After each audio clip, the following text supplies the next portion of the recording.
Godzilla, King of the Monsters. You know, I'm honestly kind of torn on this one. On the one hand, this film is tons of fun in parts, and I enjoyed it a lot more than either of the other two Hollywood Godzilla movies. On the other hand, it's still far from what I would call the perfect giant monster movie, which I found disappointing considering that that's pretty much exactly what I would call the previous entry in this franchise, Kong Skull Island. That movie surprised the hell out of me and was one of my favorites of 2017. It set a high bar and got me pumped for this latest Godzilla film. Well, let's get started. So first, let's talk about the good stuff. The filmmakers behind Godzilla King of the Monsters definitely seem to have learned their lesson since the 2014 Godzilla directed by Gareth Edwards, a film that everyone else seemed to really love, but I thought was honestly kind of a boring slog of a movie that did everything it possibly could to avoid actually showing us the fun stuff up until the last few minutes. In contrast, this sequel is packed with fantastic giant monster action, well distributed throughout the runtime, and includes several fan-favorite monsters like Mothra, Rodan, and especially King Ghidorah. Whenever the monsters are on screen, you really feel the sheer size and destructive capability these things are packing, and there's really something special about watching them duke it out that just puts a big smile on my face. It's truly a sight to behold. The final action scene in particular was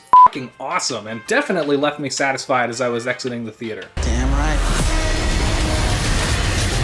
Unfortunately, I thought there were just way too many scenes of unimportant human characters in generic-looking, dimly lit rooms scattered with military consoles, prattling on about titans and radiation and how to find the MacGuffin so they can yada yada yada. Can we just get back to the monsters, please? This movie is over 2 hours long, and you could probably shave off 20 minutes or so without sacrificing any of the important plot points or any of the kaiju craziness. Alternatively, the human characters wouldn't have been any problem for me at all if they'd either been more interesting or more entertaining. Like, I'd appreciate it if the movie could at least pick one of those things, you know? Kong Skull Island opted for entertaining, and that movie did a much better job at keeping its cast from wearing out their welcome in the reprieves between the big set pieces. Is that a monkey? Though to be fair, Kong had the likes of John Goodman, Samuel L. Jackson, Toby Kebbell, and especially John C. Reilly on hand to basically mug into the camera. Where Kong was a completely self-aware balls-to-the-wall thrill ride, King of the Monsters is still going for the more serious and dour tone of the 2014 film, despite the best efforts of the two really annoying comic relief guys who didn't need to be there. Oh my.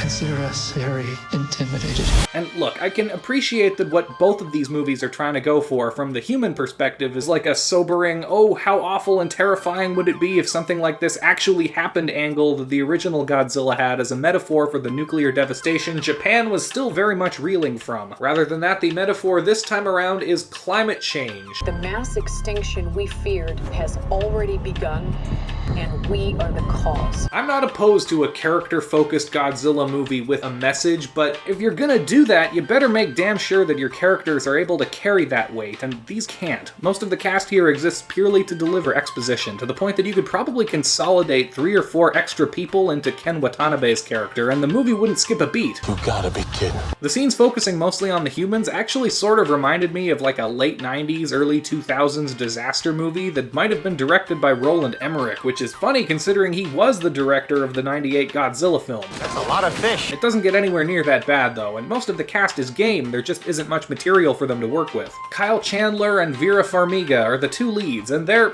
okay, but they're just sort of there, and I'm not even sure Charles Dance is that. I think he's on screen less than 10 minutes total. If there's any standout among the cast, I'd say it's Millie Bobby Brown. Like on Stranger Things, she gets as much mileage as she can out of a role where she doesn't have very many lines, but again, there just isn't anything compelling about her character as a person, and she has basically nothing to do with the plot, so ultimately that character is really just more time filler. It's comforting. Anyway, I don't want this to get overly negative. Like I said, I definitely did get what I came for out of a movie called Godzilla King of the Monsters. I'm absolutely still pumped for Godzilla vs. Kong coming out next year, which the movie really wants you to know about, by the way, taking every possible opportunity to name drop both Kong and Skull Island. I think though that if I ever watch King of the Monsters a second time, I'll probably fast forward through all the talky bits. Definitely check it out in the theater for your giant monster action fix. Just don't go in expecting much more than that. Long live the king. And if you like this video, help me out by hitting the like button, subscribing if you're new, and ringing the bell to stay up to date on future releases. Let me know down in the comments any of your thoughts on Godzilla King of the Monsters, Kong, or anything else, and check out some of this other great stuff up here on my channel. As always, thanks so much to all of you guys for watching, and take care. That's a lot of